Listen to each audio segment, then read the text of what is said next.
Hey, welcome back to Music Artists, the Vision and Decisions. We are Maggio, MA6IO. We are a production company in Dallas, Texas. My name is Tyler Norris. I'm Eric Ferris.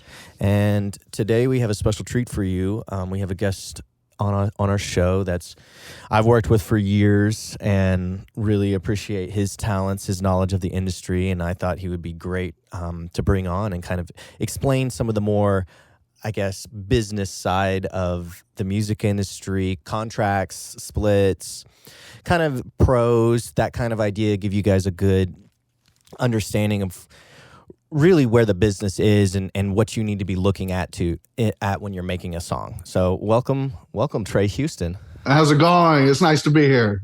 It's great to have you here, man. How's your week going? Everything good?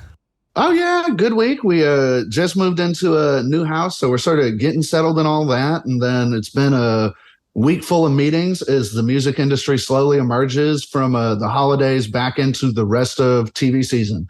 So lots of fielding of things, lots of sending pitches out to TV shows this week. It's been a good week. Yeah, so I mean, on that note, would you mind to just kind of tell us a little bit about what you do, like what your kind of job is and what kind of stuff do you focus on in the music industry? Sure. So I run a music licensing company here based in Nashville, Tennessee called the Musically Connected. I've been working in TV and film placements of music placements for TV and film for something like 14 years now. I'm also the contracted director of licensing and catalog management for Dave Tuff Productions here in town and his publishing companies, as well as Grade One View Music, the sort of EDM / every other kind of genre label out in Los Angeles. Oh, that's awesome. Sounds like a lot. Business side of things, man. That's where you pick up. That's why I fall back on you as the pro. Well, the good news is I keep the companies all sort of walking in lockstep. So if I'm generally doing one for one, I'm doing it for all. So the tasks can be big. I think between all the companies, we push something like 4,500 songs. But it's good. I don't mind it. Yeah. Now, I mean, if you're making music for a living, I always say it could be worse. That's a dream. That's a dream. Just even being able to make the living doing music puts you in sort of the top 10 or 15% of the game. So if you can push it from there, that is the dream for all of us, I think. Absolutely. Well, perfect. Let's kind of dive into it. I know, we've talked about, just creating a song from scratch and just kind of going through it all. But then more of the business side of things, I feel like maybe some people, it's a little gray. I know a lot of artists that I work with really don't understand how that works. So in terms of like contracts and splits, explaining that it adds up to 200% because there's mechanical license and license or writers. So I mean, if you wouldn't mind to just kind of like break that down very shortly for some people that maybe have never even heard of it, Sure. Well, the first thing I'll say, and it's a lesson the music industry will sort of reteach you once every 2 or 3 years because you always get a little lazy, and that is get a contract for everything. Get a contract for everything. Tyler, I'm going to send you a contract about this after. No, having that contract in place is ultimately to protect yourself and protect everybody else around you. There have been plenty of instances where just sort of working with an artist, that's my best friend. It's not going to go kind of way. And then suddenly a release is coming out and someone feels a different kind of way that you never expected. So having down a contract that fully explains everyone's role and what everyone is getting from it is first and foremost a step. I would do that before you even start recording a song, writing a song, whatever the thing is. Have it specifically and clearly laid out. Who's doing what and for what. The splits come in there very easily. Splits are just the sort of percentages everybody is getting of ownership in the song. The 200% you were talking about really could almost be explained as 300%, but we're going to start here with the basics. That being writer side and publishing side. This is all just in reference to song ownership. It's splitting up the song amongst the people that then retain that ownership after the fact. So in a lot of situations, if you're a writer and you have not signed a publishing deal, you already own your own publishing. That's as simple as it can be. If you go to even register on BMI or ASCAP, which are two of the three US PROs, they will do their math out of 200%, but you have the choice to go in there and say, there are no publishers on this. We just own 200%. That 200% math is really there for if other publishers are involved. If other publishers come in, they will take that publishing side without calling themselves a writer. So then that writer side becomes out of 100%. That publisher side is out of 100%. So if you have three writers who are on three different pub companies, then the 100% over here is distributed amongst those publishers, and the writer side over here is still held by those three writers. Gotcha. That was a nice breakdown. Honestly, it even helps to refresh my mind because it's just, again, it does get out into the gray area. I mean, I sign contracts and stuff, but it's always good to have a general concept. And it's worth jumping in to say, too, that then when I talk about it becoming 300%, the other kind of ownership of a song is the master ownership. And that master ownership is of the recording itself.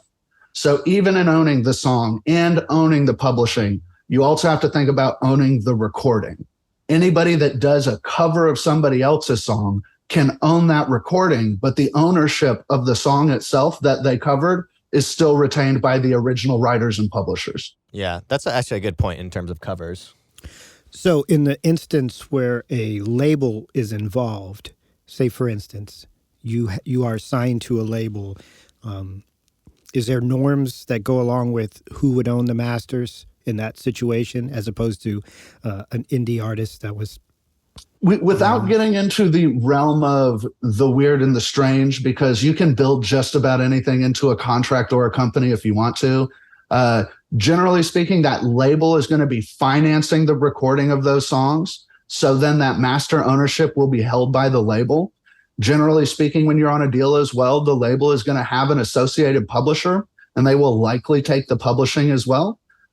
You should usually be left with your writer's share. That would be industry standard. That being said, things get pretty squirrely in the age of 360 deals and that sort of thing. I know Justin Bieber just recently sold his entire music catalog for $200 million. And I haven't even looked into the deal to see if that is full songwriting and full master recording, or if it's the Taylor Swift situation where she sold her catalog, but that was simply the master recordings that got sold. So she began her campaign of re-recording every one of her songs so that she could also possess that master. Right. Yeah. That's pretty crazy stuff. The music industry is the Wild West business-wise. I get to interact with different people all over the world who are working in the industry, and copyright law that winds up applying to so much of this. And they sort of look over at us like, well, y'all are both the sort of standard bearer, y'all are the trendsetters, and y'all are also nuts. If you go to a performing rights anything, anywhere that's not in the US, artists also get a percentage. There are separate performing rights organizations for writers that then also collect this, or for artists that collect the same way writers do here. Many people are surprised to learn that in the United States, when a song plays on the radio, the artist isn't getting paid for that song. The writers and the publishers are. Yeah. Make sure your contracts are looked over and make sure you know what you're doing. It's a good thing to get out of the way. It is super important that everybody have the right expectations going into any type of creative.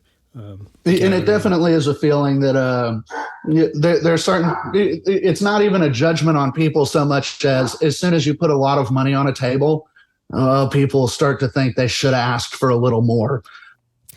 Yeah, I mean, with that being said, I mean, you know, you as an artist should protect yourself, even if it's with people that you trust, and not because, again, like what you said, it has nothing to do with, I don't, maybe love these people or trust these people. It's just that 10 years from now, they could just be in a different spot from where you are, and you're going to be kicking yourself because you wish you had just communicated clearly, this is how things should go. And it all comes down to, a lot of it is just communication. That's why you have a contract. It's written out. Because I feel like people get confused, especially over like just talking to someone. Oh, I thought you meant this when you said this. But if it's written out, it's a lot easier to, oh, nope, you signed it right here. We went over the contracts, like everything is clear. So absolutely. And you'd be surprised how people can misunderstand things. Even city to city, the expectations are different. When I'm writing in Nashville, there's an underlying understanding that everything's an even cut until someone says otherwise. As soon as you're in LA, there is an almost unwritten understanding that everything's going to be chopped up by the minute and by the second. And how many times was your instrument used and for how long and how important do we deem it? And you are now in deserving of 11.25% of the writer and maybe a little less of the publisher because our publisher is going to be pushing it more. And that's a whole different way to negotiate contracts. So just moving kind of along, getting out of contracts and splits, I think this was a good intro. If you are an artist, I would definitely highly recommend this is your intro, but go steady up on this stuff. Make sure you know what you need to know to protect yourself and to keep your music as your ownership, kind of moving on with that, like registrations, the PROs and copyright and sound exchange and MLC. We've talked a little bit about that just on our own. Just in terms of, pros, if you want to give, we've given a small rundown, but if you want to give a short rundown, just kind of explaining kind of how they work and what they do for you as an artist. Absolutely. So your PROs are your performing rights organizations. There are three major ones, only three in the United States. Those are BMI, ASCAP, and CSAC. BMI and ASCAP are nonprofit, while CSAC is a for-profit entity. And these are all your back-end royalty collection places. Each of these companies represents writers and publishers, and they collect the performance royalties generated by music. This includes terrestrial radio, as well as say TV and film cuts and that sort of thing. The back end money that comes from that will also flow through your PROs. There are all sorts of sort of random items that are also contained with that. But if it is a performance royalty at the end of the day, your PRO is who's collecting that on your behalf. Yeah, and it's super easy to register with them. I mean, you can get on and register in 5 minutes. Oh, it's real quick. And you wind up not having to fill out a fair amount of the information they ask for. It's always wise to be as thorough as you can be. But generally speaking, you can pop in there with a title, a length, the writers and or publishers that are on a track, and the splits. And as long as you have the prerequisite CAE IPI numbers, which are simply just the sort of songwriter and publisher identifier tag you are assigned when you join any PRO. It's your member number, if you will. But it's not, because they actually have something called a member number. But you know what I'm saying? That is then used to identify you as a songwriter and identify, say, if somebody else registers a song you were a part of, well, it'll go into the system. And as long as they have that CAE IPI number that they connect with your name, then it'll register under your account as well. And that just keeps that all lined up. Worth noting that CSAC does not have this exchange with ASCAP or BMI, but ASCAP and BMI do have it with each other, where they have their song view system now. But yeah, anytime you have a song that's complete, go in, you register it with the performing rights organization. Really doesn't take much time, like you're saying. I sort of have a standard 3-minute registration process. It's real quick. And then that's going to serve as your just little collection point for any money that's going to wind up being made off this song.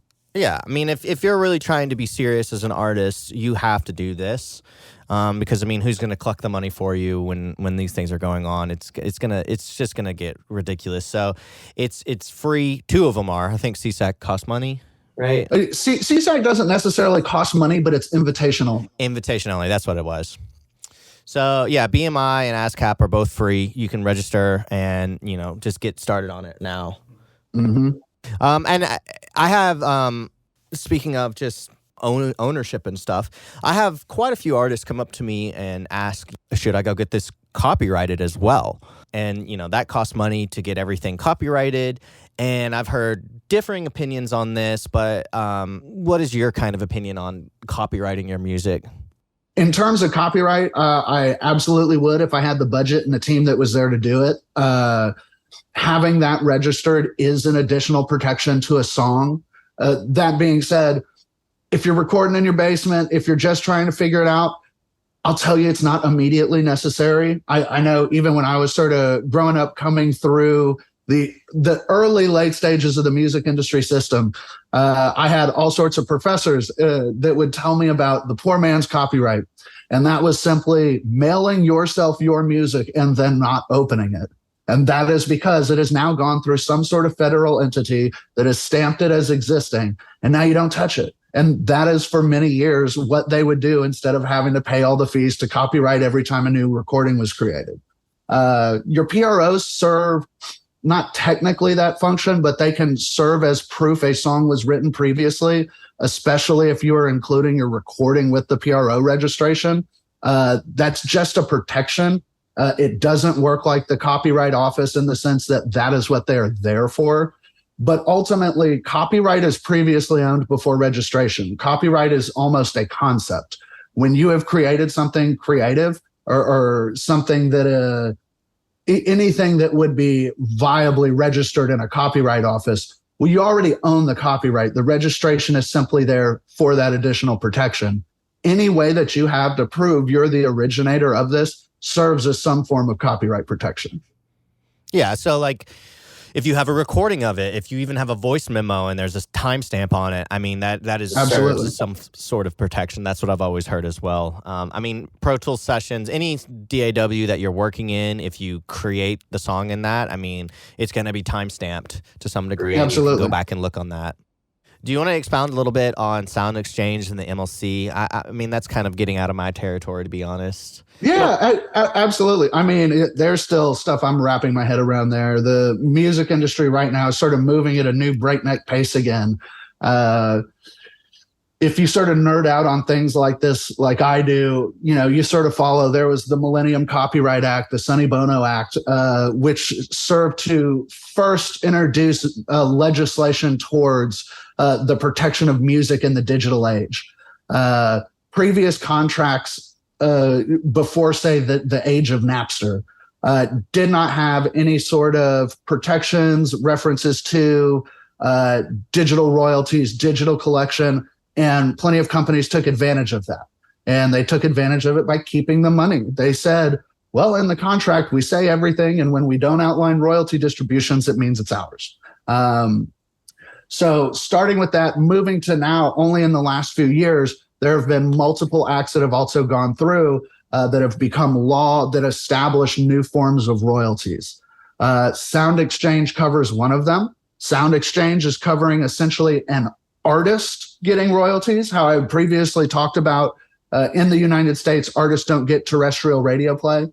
Well, they can collect from digital radio now. And that is in line with what happens in the UK and Europe more. These artists getting to collect some royalties from plays. Sound Exchange is specifically for that digital radio. Further, the MLC, brand new. This is a company that was established, I believe, 2 years ago. And this is for a brand new kind of royalty called a digital mechanical. So those are royalties established for writers to collect through your digital performance entities. I believe they only apply to the US right now. I also think they're trying to get bigger. But if I were going through a release right now, I would register with the PRO, register with Sound Exchange, register with the MLC. Those are additional royalties that you will be due and be able to collect on.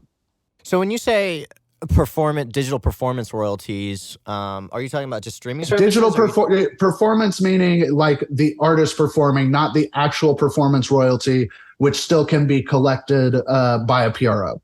So if you're like streaming and you play your song and stuff like that, is that what you're? Well, they make a distinct difference between digital radio and digital streaming. Okay. So somewhere like Sound Exchange will collect on a Pandora, but I don't believe they will collect on a Spotify. Okay.